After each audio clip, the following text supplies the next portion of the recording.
আসসালামু আলাইকুম রহমতুল্লাহ। যারা আসলে কাগজি লেবু হোক, সিডলেস হোক, যে কোনো লেবু চাষ করতে চাচ্ছেন, এভাবে আপনারা চাইলে দেখা যাচ্ছে হয়তো 3 ইঞ্চি বা 5 ইঞ্চি টবে আপনারা হয়তো চাষ করতে পারেন। যদিও এটা আসলে আমার কলম করা একটা গাছ থেকে আমি এই ডালটা কলম করেছিলাম। দেখুন কত সুন্দর লেবু আসছে। এটা একটি কাগজি লেবুর গাছ, ঠিক আছে? তো আপনারা চাইলে এভাবে করে চাষ করতে পারেন। দেখুন, ড্রামে অথবা যে কোনো তেলের ড্রামে, ঠিক আছে, আপনারা লাগাতে পারেন। দেখুন আমার গাছ ভর্তি লেবু, ঠিক আছে? আপনারা এইভাবে চাইলে লাগাতে পারেন। দেখুন প্রচুর পরিমাণে আমার লেবু ধরেছে গাছে। আপনারা এভাবে খুব সহজেই চাইলে লেবু চাষ করতে পারেন। একটু দেখুন,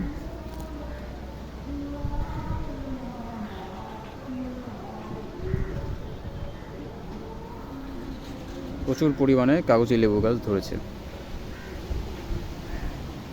ধন্যবাদ, ভালো থাকবেন।